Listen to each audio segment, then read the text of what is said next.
If you need to kind of stay after it because the leader's gaining on you, you might do something different. Number 8 car, Dale Arjuna, like a flat left front tire. Jeff, I think finally that fender rubbed that tire, but the caution is out. So what a break for him, because this is the competition caution right here. Boy, that was a big break. What a break. It is lap 45, and NASCAR told the drivers in their mandatory drivers meeting this morning Flat tire jack, somebody.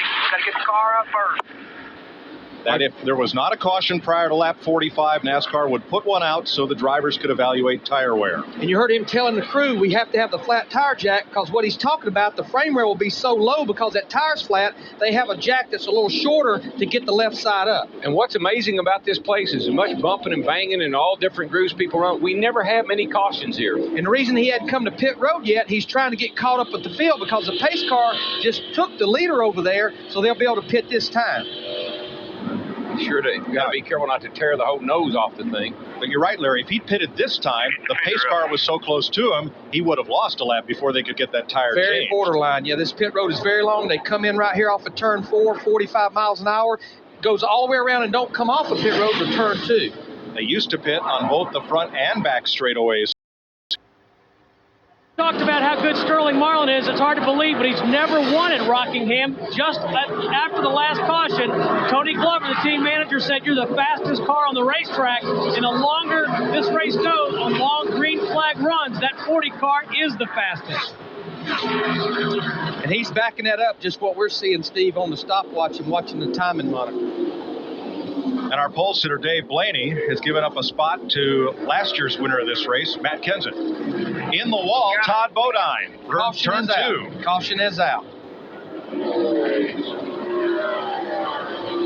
One of the things that you do here, and Larry will tell you, to make the car turn, you'll start letting that air pressure down in that right front tire. The more air you let out of it, the better the car will turn, but it also can damage the tire. Boy, that was a break for Kevin Harvick, because Kevin Harvick in that 29 car, he was about to go a lap down.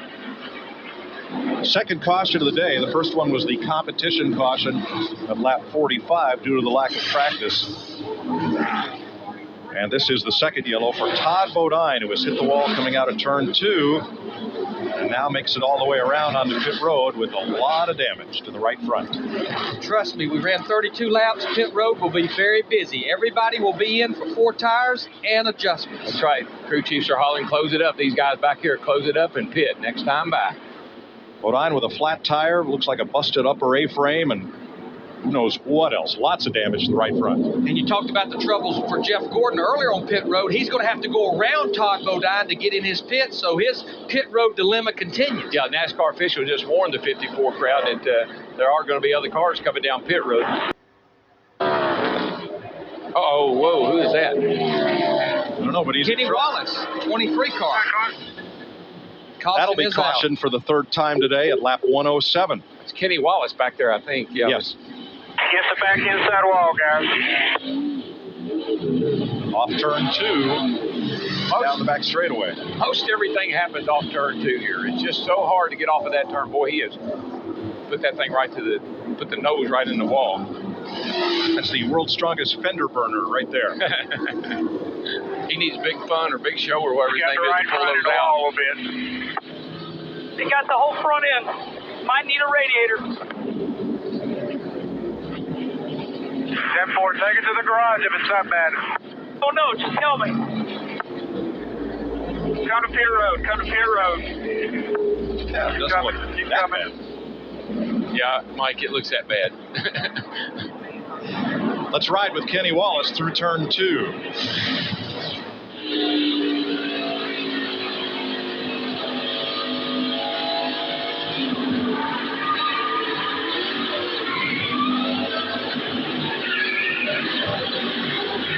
He got a little help. That thing just jumped loose. Maybe we'll see right here. Yeah, let's see who's behind him here. Whoops. One whack Jack. Whoops. Jack Sprague. Yeah. 0 car. Imagine that.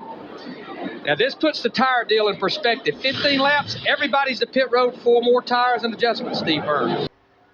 17 laps complete, Rusty Wallace in front. I mean, that's neat. I mean, we try to do a good job, and our guys helping us up here in the booth of giving you things that happen early in the race, but sometimes we can't cover them all. All you have to do is look up there below the Fox box. Gosh, I just always felt like we were a wealth of information, but I guess there's things that even we don't see. You mean like for 5th right here? Like this battle for 5th place. Now, ever since the drop of the green flag on the restart, Ricky Craven's been on the high side. Meanwhile, Tony Stewart's been working the bottom, gaining a bit of ground. Until just now, when Matt Kenseth gets past him. You know, a guy that we were talking about earlier, part of the Richard Childress Racing Group, our Daytona 500 pole sitter, started back in 39th on that competition caution at lap 45. He was about to go a lap down, Jeff Green in the 30 car. Mike Beam, his new crew chief, I think they have made the right adjustments on that car, and he's up to 14th now. So he definitely went from being a bad race car to a pretty good race car. Well, you would think Mike Beam was here with the 32 car last year, and as good as Ricky Craven's runs here, you'd think that parlay into a good setup for him for a Green, but maybe the Chevrolet's that much different. This race, right behind Jeff Green, the pole sitter in Daytona. Oh, trouble down here, guys, going around. The 01 car. Maybe they do. He got a little push. Here comes Jeremy. He got hit from the back. All right, clear high. Caution's out. Jeremy got run into. He slowed down, and he got run into from the back. Lap 122, 4th caution of the day. The 01 car got bumped in the rear. I didn't catch who hit it. Never hit anything. Just get ready to knock the valence out a little bit. Other than that, nothing. See if we can see what happened here. You see the 01 car's down low coming off of turn 4 here, and somebody nursed him from the back. Here he comes right back here. There you go. Yikes. Dale Earnhardt Jr. in the 8 car, the Budweiser car. June bug.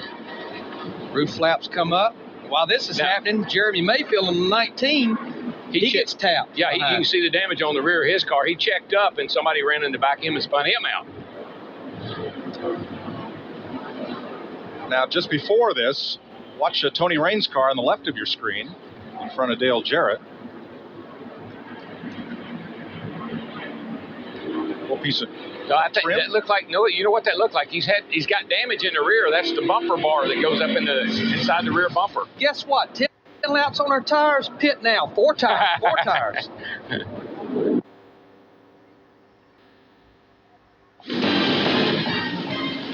Fox welcomes you back to Rockingham, North Carolina. The Subway 400, Rusty Wallace, your leader, but our 5th caution out on lap 174.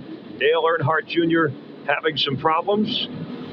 And Jeff Hammond does a driver when you go back even to the Daytona 500 when they have the battery electrical problems and then the frustration here. Does that start to mount when we see something like this? This was moments ago in the car of Little League. Yeah, I think sometimes you start trying to put pressure on yourself, knowing you need to have a good run, and all of a sudden you run into problems like you did early on, getting the spinner messed up, losing laps there, now you're spinning up off the corner right there. This is not what you want to see as far as you want to think about trying to win the championship. You know, it's early in the season, but you don't want to wind up getting that situation right there. All right, let's go now on trackside, check in with G.D. Zalasko. Beams down in the 3rd and 4th turn, and you may have to adjust your car and your driving line to take advantage of that, or to compensate for it, I should say. There's Bobby Labonte, that green Chevrolet, who is trying to get that lap back from Kurt Busch. Dick? He has just heard from his crew chief, Pat McSwain, who told him, you get by that 97. We're here to hunt. I've been working in that 18 pit most of the day, Mike, and I'll tell you what, those guys will all believe that they have a car that is capable of winning. Earlier they had a punctured tire, which cost them a lap. They are trying to get that lap back now. They believe if they can, they could wind up this day in victory lane. Was pulled up on his Roush stablemate Mark Martin, and the defending champion of this race is going to take over 3rd. And he's right down there on that white line where he won this race a year ago. Turn 2, Jeremy Mayfield. A lot of smoke, a lot of fluid. Dale Jr. also. Caution is out. Now, will Bobby Labonte get his lap back? Did they already take the flag? There he comes. Here he comes. Joe Nemechek's going to get his back. Casey Mears is going to get his back. Bobby Labonte gets his lap back. Tony Raines gets one back. Matt? Trouble on the 97, a flat right front. That's why you saw him slow down considerably and start to go to the high side. Well, if you're going to have a flat, when somebody else brings out the caution, boy, that's the time to have it. It's kind of like living a charmed life.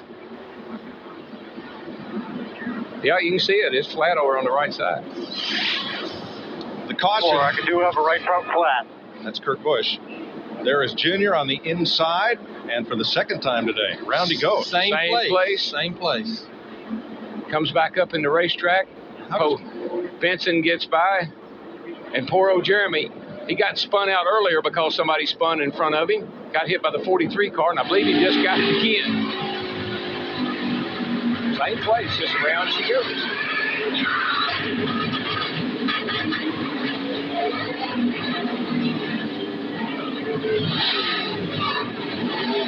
Let's watch it from Johnny Benson's on board.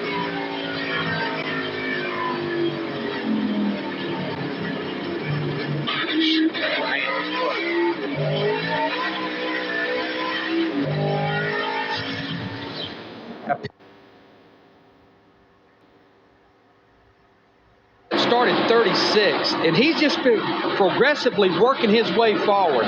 Jimmy Spencer in that 7 car, he's up to 13th place right now, but you know, his crew chief, Tommy Baldwin, he's always had a pretty good package for this place. Worked with Ward Burton for a number of years. Yeah, who let the dogs out? That's what Spence is doing. He's letting the dog out right now.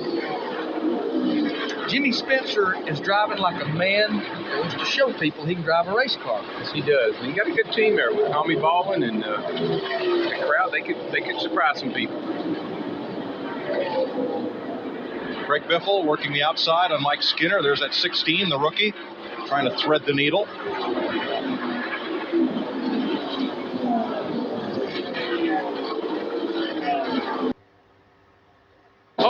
Gordon goes around. He and Dale Jr. may have made contact, and Gordon's going to save it and keep it out of oncoming traffic. Jerry Nadeau also spins. Caution is out. 7th yellow of the day at lap 298. Joe Nemechek trying to come and get his lap back, but it's not going to work. Boy, Jerry Nadeau doesn't want to pull out in front of all these guys coming here. And Nadeau will not be able to stay on the lead lap.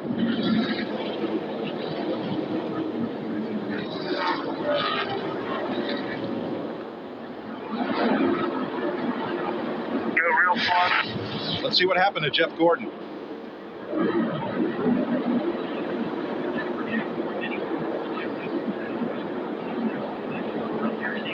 My. Got in the back of Dale Earnhardt Jr., the 8 car. Dale Earnhardt Jr. didn't get in trouble. I can tell you what that's all about. Dale Jr., a couple laps down, he passed Gordon going into 3 over there and slid up in front of him. And I don't know what happened after that. You'd have to ask them. And we've been 7 laps since we pitted. Looks like most of the leaders are going to come to pit road, but this definitely puts them all in the window. They could go to the distance to the end.